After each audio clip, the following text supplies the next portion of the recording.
คณะบริหารงานศูนย์กลางภาคประชาชนปฏิวัติลาวจัดพิธีระลึกวันเกิดของประธานโฮจิมินห์ครบรอบ135 ปี ในวันที่20 พฤษภาคม 2025 โดยได้สมรูปเงาสารคดีเกี่ยวกับชีวิตและภารกิจปฏิวัติเพื่อแสดงความรู้บุญคุณประธานโฮจิมินห์ผู้นำที่ยิ่งใหญ่ของประชาชนเวียดนามอ้ายน้องทั้งเป็นเพื่อนมิตรสหายที่ใกล้ชิดและสนิทสนมที่สุดของภาครัฐและประชาชนลาวโอกาสนี้สหายทองลุ้นศรีสุริตเลขาธิการใหญ่คณะบริหารงานศูนย์กลางภาคประธานประเทศแห่งสาธารณรัฐประชาธิปไตยประชาชนลาวได้มีคำเห็นว่าประธานโฮจิมินห์แม่นผู้นำที่ใหญ่ของภาคและประชาชนเวียดนามเป็นผู้ก่อตั้งพรรคคอมมิวนิสต์อินโดจีนที่เป็นต้นกำเนิดของพรรคคอมมิวนิสต์เวียดนามพรรคประชาชนปฏิวัติลาวและพรรคประชาชนกัมพูชีในปัจจุบันเมื่อหวนคืนถึงชีวิตและพลกรรมอันยิ่งใหญ่ของประธานโฮจิมินห์ในระยะที่ประเทศชาติตกอยู่ในการปกครองของพวกลาเมืองขึ้นนั้น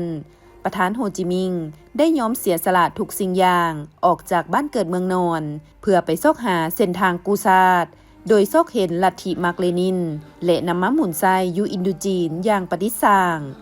การกำเนิดของพรรคคอมมิวนิสต์อินโดจีนในปี 1930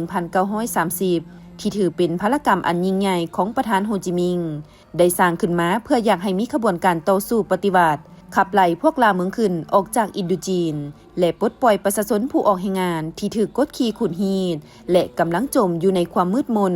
อยู่ในระบอบการปกครองเก่านั้นให้มีอิสรภาพมีเอกราชมีความเสมอภาพและเป็นพลเมืองที่เต็มไปด้วยศักดิ์ศรีของ3ประเทศอินโดจีน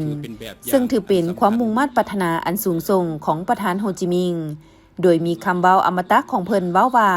บ่มีสิ่งใดประเสริฐกว่าเอกราชและเสรีภาพที่นักปฏิวัติเวียดนามนักปฏิวัติลาวและนักปฏิวัติกัมพูชีได้ร่วมมือร่วมแรงและร่วมใจเป็นจิตหนึ่งใจเดียวกันต่อสู้เพื่อให้ได้มาซึ่งความมุ่งมั่นปรารถนาของประธานโฮจิมินห์นั้นได้รับผลสำเร็จอันใหญ่หลวงสหายทองลุ้นศรีสุริตยังให้ฮู้อีกว่าประธานโฮจิมินห์เป็นบุคคลพิเศษที่มีการดำรงชีวิตแบบง่ายดายร่วมกับประชาชนและร่วมกับกองทัพมีความประหยัดสัตย์เที่ยงซื่อสัตย์บริสุทธิ์เอาผลประโยชน์ของประเทศชาติของประชาชนอยู่เหนือกว่าสิ่งใดๆเพิ่นได้เสียสละทุกสิ่งอย่างเพื่อปฏิบัติภารกิจของประเทศชาติและได้เฮ็ดสำเร็จนำเอาผลสำเร็จอันยิ่งใหญ่มาสู่ประชาชนเวียดนามและประชาชน3ชาติอินโดจีนของพวกเฮาข้าพเจ้าคิดว่าความเว้าอันอมตะของประธานโฮจิมินห์ที่ได้กระตุกสุกยูจิตใจของนักรบปฏิวัติก็คือประชาชนเวียดนามนั้น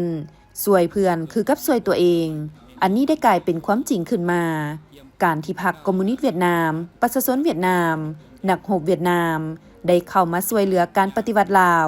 สนับสนุนการปฏิวัติลาวร่วมเคียงบ่าเคียงไหลกับประชาชนลาวและนักรบลาวต่อสู้เพื่อปลดปล่อยชาติเฮาด้วยความเสียสละและบ่คำนึงถึงความยุ่งยากกันดารใดๆและการช่วยเหลือที่ทันการและบ่มีเงื่อนไขใดๆแม้นเป็นการช่วยเหลืออันยิ่งใหญ่